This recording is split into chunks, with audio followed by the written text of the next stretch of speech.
Saludos, bienvenidos a Televisión Canaria y gracias por estar un día más con nosotros en 30 minutos. Hoy tengo que reconocer mi satisfacción de entrevistar, de tener en los estudios de Televisión Canaria a un antiguo profesor. Está con nosotros un catedrático de botánica que también es este año Premio Canarias de Investigación 2011. Walfredo Wilpret, bienvenido, enhorabuena, felicidades. Muchas gracias, buenos días, Maya. ¿Qué se siente cuando le llama a uno el presidente del gobierno de Canarias y le dice, va a ser usted Premio Canarias este año?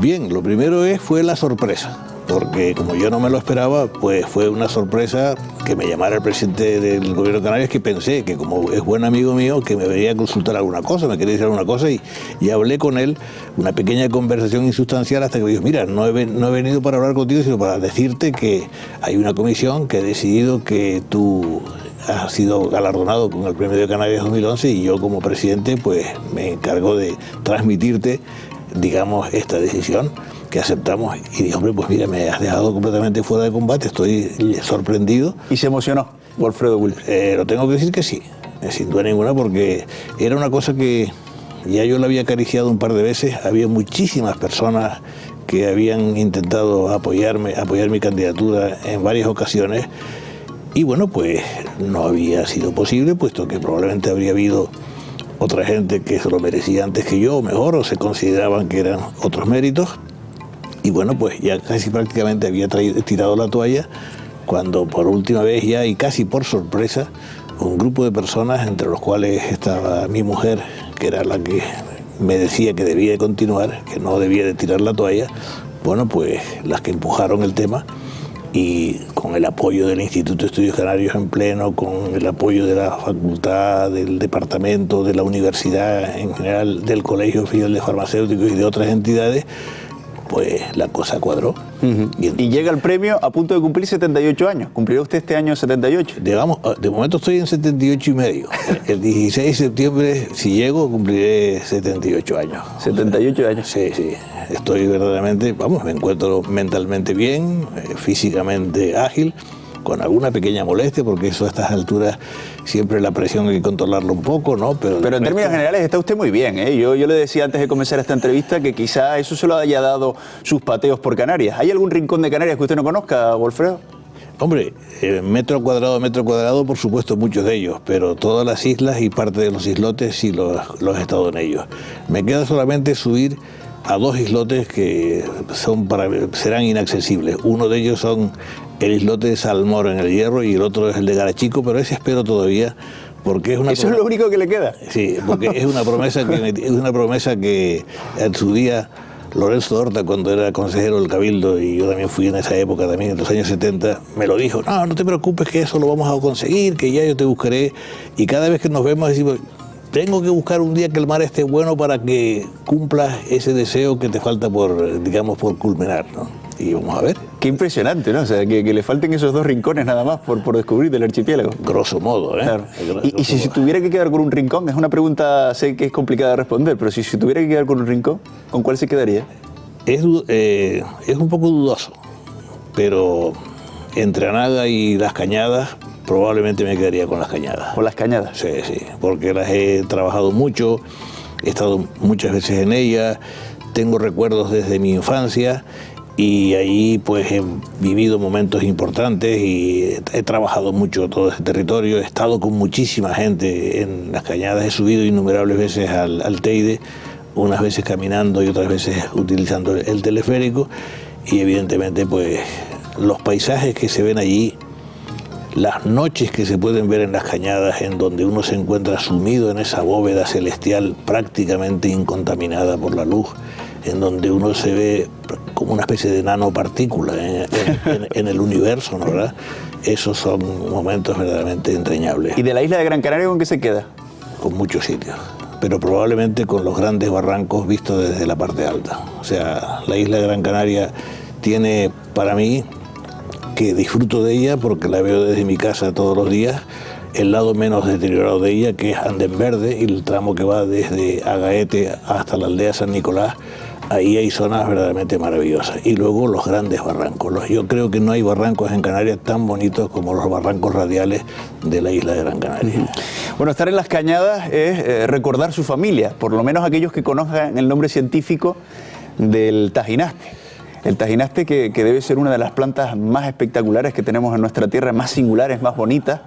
Y bueno, algunos a lo mejor les sorprenderá, pero el nombre científico recuerda a su bisabuelo. A mi bisabuelo, efectivamente. Mi bisabuelo fue Germán Wilpret, que vino para Tenerife en 1859. Vino, digamos, contratado por un suizo que estaba aquí, que se llamaba Honegger, también se llamaba Germán Honegger, que casualmente fue uno de los primeros que hizo medidas con termómetro de mercurio en el Puerto de la Cruz y en el Valle de la Orotava. Era un hombre que muy meticuloso, también dedicado al tema de la jardinería, y lo trajo a mi abuelo, pero luego ya él, una vez que fracasó el negocio, se quedó a vivir en la Orotava, se dedicó al cultivo de plantas ornamentales, que es lo que sabía, hasta que lo llamaron a que fuera a ocupar el puesto de jardinero mayor en el Jardín Botánico, que en aquella época, cuando él entró, estaba francamente a punto de un deterioro total, y durante 30 y tantos años, pues él hizo un gran esfuerzo y lo elevó a la categoría que hoy en día tiene. O sea, que usted ha heredado algún gen de su bisabuelo. Por supuesto. Por su afinidad por las plantas. Por supuesto, sí, sin ninguna duda. Además,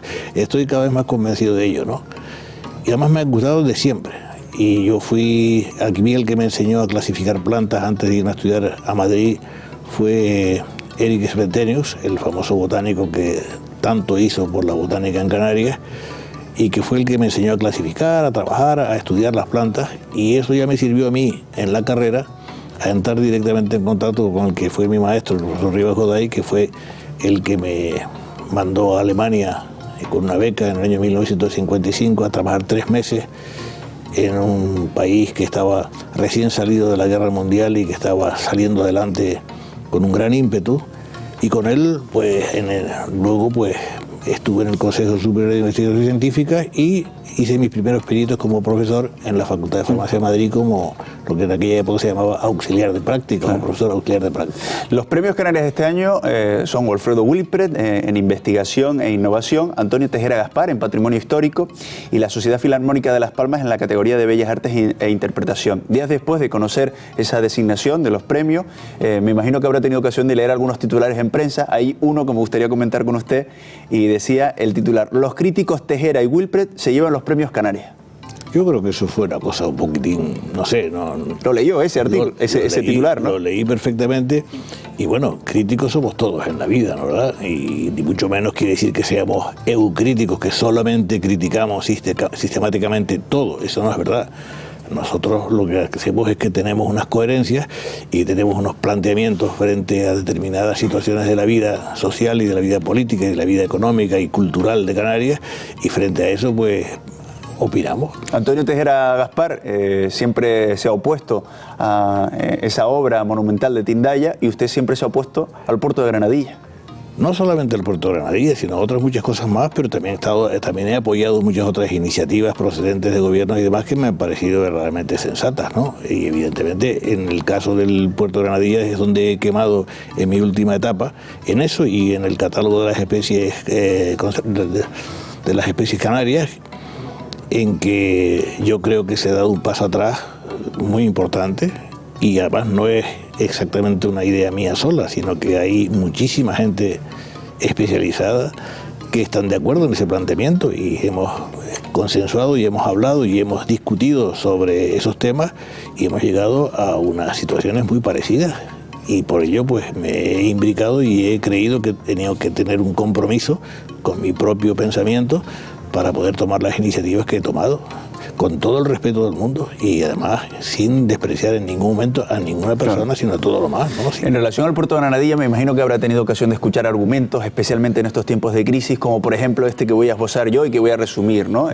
Ahora que estamos en crisis, ahora que necesitamos puestos de trabajo, si el puerto de Granadilla va a dar esos puestos de trabajo y va a generar esa actividad económica, ¿qué valor tienen unas cebas? Me imagino que habrá escuchado usted ese argumento. ¿Qué dice usted frente a esa afirmación? Eso tiene un planteamiento distinto, porque las cebas son un ecosistema que se encuentra en el fondo marino de las Islas Canarias y que tiene una repercusión desde varios puntos de vista. En primer lugar, en la estabilidad de los fondos, de los fondos arenosos del archipiélago. En segundo lugar, de que es un ecosistema que alberga numerosísimas especies que tienen una función y que están desarrollando, digamos, dentro de ese ecosistema un ciclo que está perfectamente regulado por un principio, que es el segundo principio de la termodinámica, y que ahí hay recursos naturales que van a desaparecer. Y en tercer lugar, la ceba forma parte hoy en día en todo el planeta de esos famosos, digamos, sumideros de CO2 que de alguna forma están intentando frenar el aumento de la temperatura en el planeta.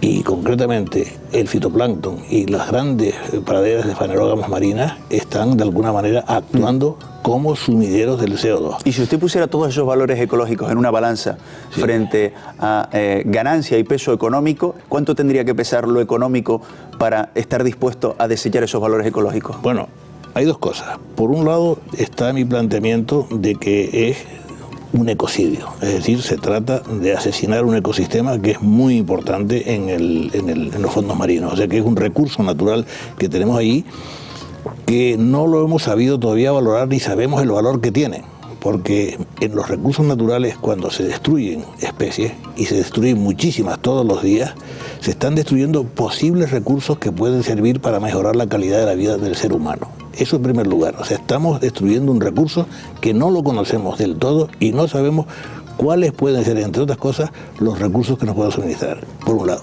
Pero por otro lado, es que yo estoy de acuerdo con los planteamientos técnicos que han dicho que la obra que se va a realizar ahí, desde ese punto de vista técnico, va a tener grandes dificultades de ser una obra que realmente funcione como debe funcionar.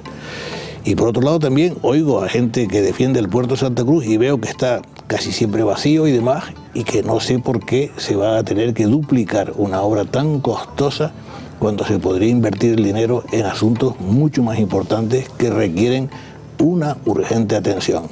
Y me voy a referir a tres. Primero, la educación, que es el gran recurso que necesita el pueblo canario.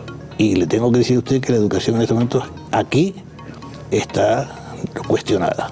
Y están ahí unos informes muy fuertes que vienen de fuera diciendo cuál es el nivel educativo que tenemos. Y lo dice un profesor que ha dado clase durante 42 años. Exactamente. En segundo lugar, la sanidad, que aunque sé que ha funcionado muy bien, hay muchos problemas sanitarios aquí que atender, de todo tipo, ¿no? Y en tercer lugar está el paro. Y el paro se puede de alguna manera resolver en otras actividades mucho más amplias que no sean las que momentáneamente se van a hacer en la construcción de un megapuerto. El puerto de Granadilla, en la isla de Tenerife, y el puerto de Arinaga, en Gran Canaria, están asociados al gas. ¿Usted es partidario de la introducción del gas en el archipiélago? No lo tengo claro, May. ¿No? No lo tengo claro. Yo no lo tengo claro. Porque yo sé que la demanda de energía es creciente y cada vez más. Y puede ser una alternativa y se ha hablado de ella. Pero yo no tengo todavía los conocimientos suficientes sobre si es o no es válido el tema. No sé cuáles son los planteamientos, ni soy un ingeniero industrial, ni tampoco he encontrado personas que me hayan sabido, digamos, convencer. Lo que sí soy completamente opuesto es a lo que hace poco apareció en la prensa de que una determinada personalidad abogaba por implantar energía nuclear en las Islas Canarias. Y en aquella época me manifesté rotundamente en contra. Y creo que en estos momentos hay razones suficientes como para plantearse que en un territorio que ha tenido en los últimos 600 años 10 erupciones volcánicas, algunas de ellas muy violentas, no es el momento de pensar en poner esa energía en marcha en el territorio canario. ¿El accidente de Japón va a marcar un antes y un después? Lo está marcando ya.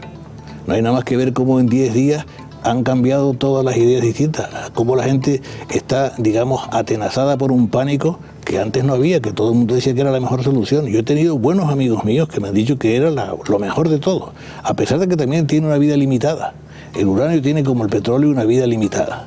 Y evidentemente hay que buscar otras fórmulas que existen en el planeta, por supuesto. Wilfredo Wilpret, sobre todo en la última etapa de su trayectoria, se ha dedicado a la educación ambiental. ¿Estamos concienciados de lo importante que es cuidar nuestro entorno? ¿O todavía nos falta mucho camino por recorrer? Desgraciadamente no, May. Y voy a aprovechar esta tribuna para decir francamente una de mis grandes decepciones. Porque yo entiendo, y eso lo he visto por todos lados por donde he ido, y además con lo que hay hoy en día en los medios de comunicación, las posibilidades que se puede uno ver cuando se mete en las ventanas de internet, que la educación ambiental es el futuro de la educación. El ser humano debe de ser educado para que comprenda y entienda el entorno en donde vive. Y la educación ambiental recorre todo el pensamiento humano, desde la ética hasta la estética. Prácticamente todas las actividades de nuestro pensamiento tienen que ver con la educación ambiental. Todo. El ahorro, el despilfarro, evitar el despilfarro, el ser cuidadoso, el respetar a la naturaleza, el respetarnos los unos a los otros, el respetar los ambientes urbanos, bajar el ruido. Es decir, toda la serie, digamos, de enfermedades nuevas que ha metido la sociedad de consumo dentro del ser humano, en su entorno, pasan por un estudio profundo de la educación ambiental, de que la gente conozca lo que sepa. Es que yo pongo siempre eso está abandonado, pero es mucho peor. Y es que concretamente nuestro primer centro docente le ha dado la espalda a la educación ambiental. Y lo digo con dolor y con pena. ¿Se refiere usted a la Universidad de La Laguna? A la Universidad de La Laguna y concretamente a la Facultad de Educación.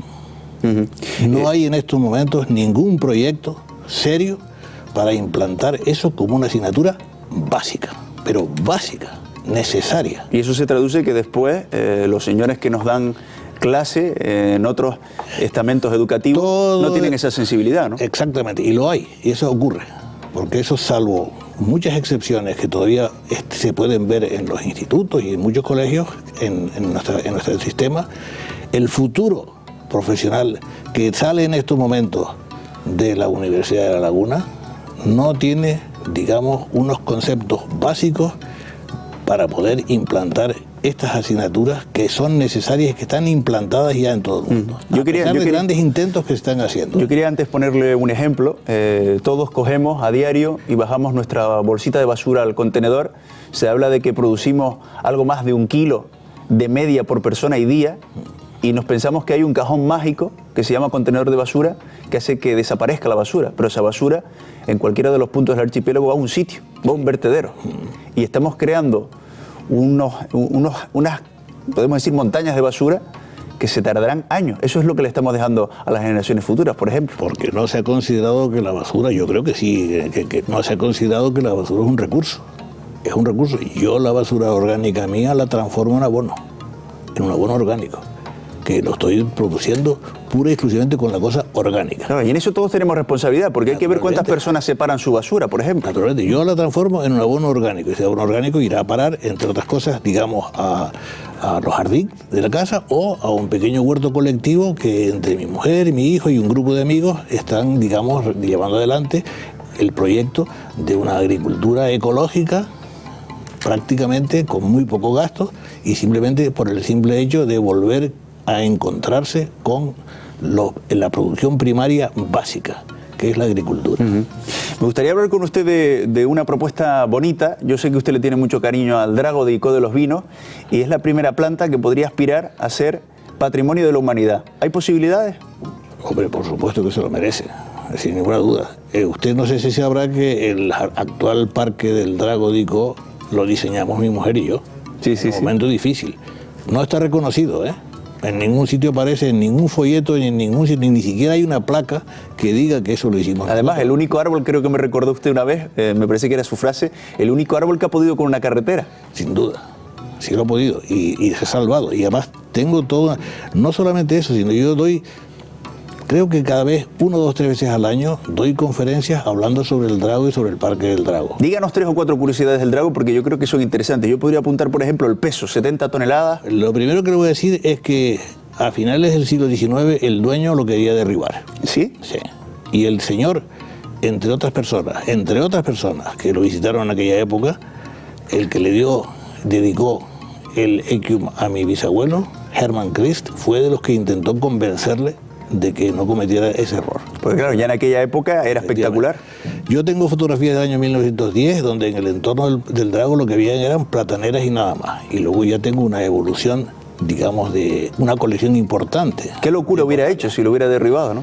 Hubiera sido un crimen. Porque estamos hablando de un Drago que puede tener ¿cuántos años? Aproximadamente unos 500 años. ¿500? Sí, es falso que se diga que es milenario. Y no hay manera de que las autoridades de Icó reconozcan de que científicamente está probado. Está científicamente probado y además científicamente publicado en una revista de categoría por un botánico alemán que observó eso. Al drago de Dicot lo estuvo observando durante 60 años. Es que ya es difícil cambiar eso, porque todo el mundo dice el drago milenario de Dicot. Es que desgraciadamente, Maye, dentro, digamos, de nuestra idiosincrasia está siempre la de alterar las cosas, en el sentido de que tenemos una cosa que es lo mejor del mundo, tenemos siempre que exagerar nuestras cosas cuando luego resulta de que la verdad es completamente distinta y que se termina por descubrir. Y se termina por descubrir, y cuando se descubre, pues a veces se hace el ridículo. Y yo entiendo de que a la gente le hubiera gustado muchísimo más que hubiera sido milenario. Todo el mundo decía que había sido Humboldt el que había dado esa edad. No es cierto, yo he leído a Humboldt muy a fondo porque Humboldt es un personaje que lo he estudiado con mucha profundidad. Y no hay, siempre dice que era muy longevo. Pero de ella tener que decir, como se dijo en su tiempo, que tenía 6.000 años, eso no hay ninguna planta que tenga 6.000 años. O sea que científicamente está constatado que tiene aproximadamente unos 500 años. 500 años, sí. A lo mejor un poco más de 500 años, pero no llegaría a 1.000. Bueno, eso no se, habrá que verlo por otros procedimientos, pero lo que se dijo en Simón además fue una idea clarísima, porque a principios del siglo XIX llegó por aquí un botánico alemán que se llamaba Schacht, que fue el primero que le midió el perímetro, la altura y demás, y luego a lo largo de todo ese tiempo, hasta 1960 o 70, que fue cuando Meck de Frau publicó su artículo, diferentes generaciones de científicos alemanes han ido midiendo el crecimiento del drago, y hay una especie de trayectoria, hay un estudio clínico de todo este tiempo por el que se deduce la edad. Deduce la edad con el crecimiento del perímetro. ¿Es un solo drago o hay varios dragos? ¿Cómo varios dragos? ¿Es uno solo? ¿Es uno solo? Sí. Lo que pasa es que dentro hay muchísimos otros pequeños que están en lo que se llama la guardería de los dragos, que son hijos de ese drago. ¿Que son hijos? Sí, incluso le caen de vez en cuando semillas en la parte baja del drago y le salen pequeños dragos epífitos, como pasa en el de la laguna, que también fue un jardín que acondicionamos nosotros porque estaba en un estado verdaderamente lamentable, y hoy en día es otro pequeño refugio de un drago rodeado de plantas autóctonas canarias. ¿Y se ha planteado usted alguna vez cómo puede soportar esa estructura 70 toneladas? Ese es el problema. Ese es el problema. Ese es verdaderamente el gran peligro que tiene, ¿no? Porque llega ya un momento en que la envergadura es tan grande que si alguna vez se presenta por aquella zona un ciclón fuerte o un temporal como los que hemos vivido por aquí, podría de alguna manera pasarle lo que le pasó al drago de Franchi, por ejemplo, en la Orotava, que fue el más grande de todos, ha sido el más grandioso, el más espectacular, y que lo remató luego una tormenta. Primero un rayo y luego una tormenta. Pero yo pienso que está protegido, que ahí no le vienen esos temporales que suelen venir del oeste, pasan por debajo, destrozan las plataneras de la parte baja, pero ahí hay una zona, en ese barranco, en esa zona, que ahí tiene una protección de una muralla en donde evidentemente la fuerza de los vientos se mitiga. O sea que la suerte de este drago ha sido la ubicación y la genética también, ¿entiendes? Por supuesto, yo pienso que sí, que la ubicación es clave, porque por lo menos se han producido, digamos, unos auténticos temporales en estos últimos años violentísimos, y ha resistido, y que resiste muchos años más.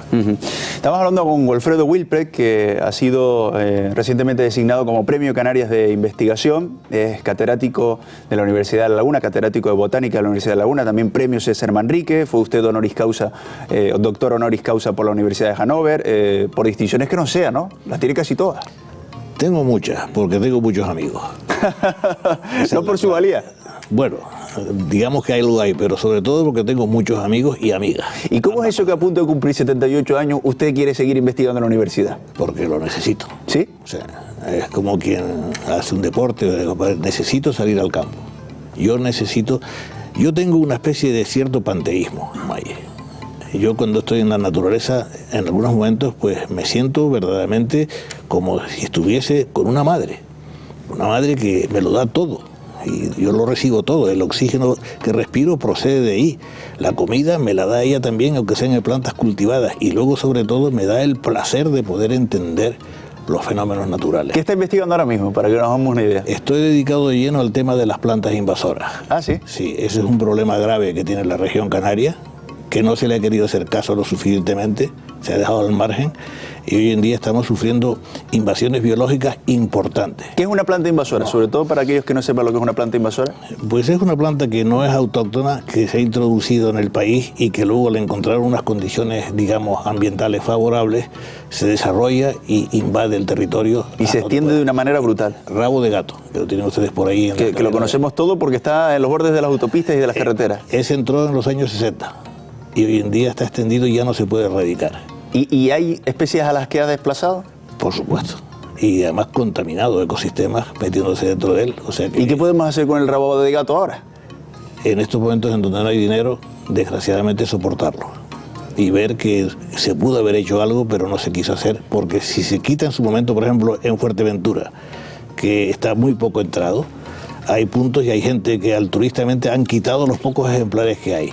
Pero por ejemplo en La Palma, que se hizo un proyecto que dirigió un discípulo mío, catedrático de la Facultad de Farmacia y del departamento nuestro, que es Pedro Luis Pérez de Paz, dirigió un proyecto muy interesante para erradicarlo. Se gastó el Cabildo de La Palma una ingente cantidad de dinero y cuando había que mantener una especie de retén que estuviese vigilando continuamente la posibilidad de que se reintrodujera o que volviera a extenderse, no se hizo y hoy en día ya están algunos espacios naturales fuertemente contaminados con la presión que tiene el rabo de gato. Es una presión invasora tremenda. No solamente aquí, porque yo, la primera vez que fui a Hawái, la única vez que he estado, nada más aterrizar, en el aeropuerto estaba y luego me encontré extensiones inmensas de rabo de gato, extensiones inmensas que se habían adueñado de la isla de Hawái. O sea que el éxito biológico del rabo de gato es impresionante, ¿no? Y le sigo la pista de cómo se está extendiendo en el sur de España. Por ejemplo, yo voy muchísimo a Málaga a pasar unos días en el verano siempre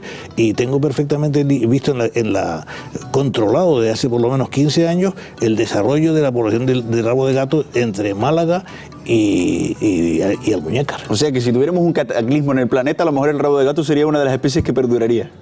Todas las especies vegetales perdurarían en un cataclismo planetario.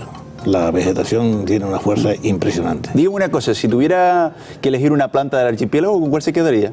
Hombre, hay muchas. Porque yo sé que tiene muchas debilidades. Hay muchas, pero por la humillación que ha sufrido esa planta, yo elegiría la palmera canaria. ¿Sí?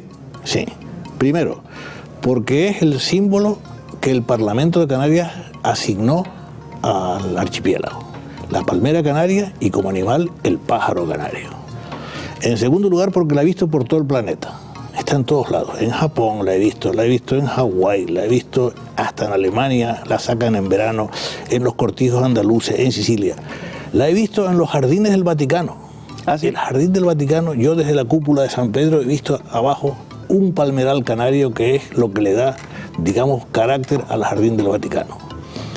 Y esa palmera ha sido aquí sustituida por la estrelicia, que es una planta introducida, que es de sudafricana y que algún diseñador, probablemente no autóctono, la ha incorporado a los, digamos, todos los folletos turísticos. Es una planta sudafricana, que es de Sudáfrica, es muy bonita, bellísima, que fue introducida aquí y aclimatada por Sventenius en los años 50, cuando se puso la producción en marcha. ¿Qué le iba a decir a Sventenius que iba a tener esa repercusión, no? Esa repercusión inmensa, ¿verdad? Bueno, y la verdad, y encima de eso, la palmera canaria está en estos momentos amenazada del famoso picudo rojo, que es una especie invasora que ha sido introducida aquí con las palmeras de Elche y con las palmeras que vienen de Egipto, por ese afán que la gente quiere tener un jardín rápidamente con las plantas grandes y que de alguna forma lo que han hecho es introducir una planta invasora que puede afectar a la palmera canaria. Y aparte de eso, porque lleva por todo el planeta el nombre nuestro, se llama Phoenix canariensis.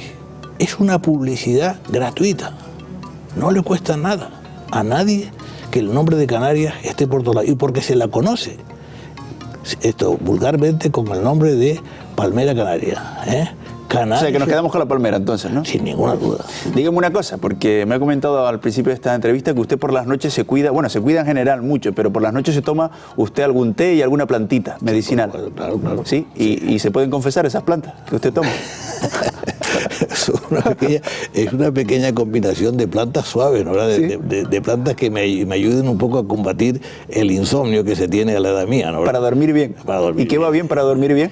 Pues hombre, aparte de la clásica tila y aparte de la clásica pues caña santa y en fin, toda una serie de hay un trío de plantas, la melisa por ejemplo también, que es el toronjil, funcionan perfectamente y eso funciona estupendamente bien. ¿Y eso se lo toma usted todas las noches? Todas las noches. Y duerme de maravilla.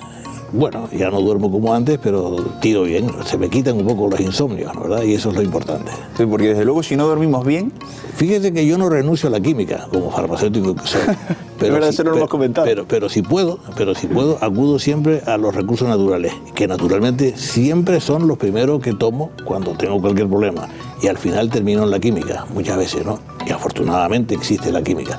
Pero no dejo de recordar que concretamente el 50 o el 30% de las sustancias que se expenden en las farmacias hoy en día en todo el planeta tienen su origen en productos naturales, Claro. que proceden de productos naturales. Y eso no hay que olvidarse de eso.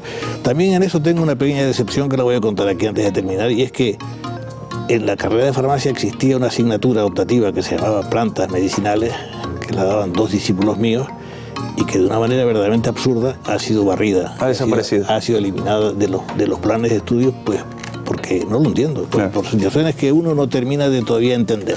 Me hace ilusión despedirme diciéndole, profesor, muchas gracias por venir. Mi querido alumno, ha sido un placer estar aquí esta mañana, departiendo un rato juntos y en fin. Ya ve que con el paso del tiempo seguimos aprendiendo, que es lo importante, del profesor. Sí. Y yo soy un fan porque todas las mañanas a las 7:30 de la mañana aparece Maye Trujillo en la televisión canaria, casi prácticamente para darme los buenos Qué días. satisfacción, ¿eh? Mejor final no podíamos tener. Para mí muy grande. Gracias, Wolfredo Wulfre. Enhorabuena por el Premio Canarias de Investigación. Pues muchas gracias por esta entrevista tan cordial y tan entrañable. Gracias, de verdad. Gracias también a todos ustedes por su atención. Que tengan un buen día, que lo pasen bien.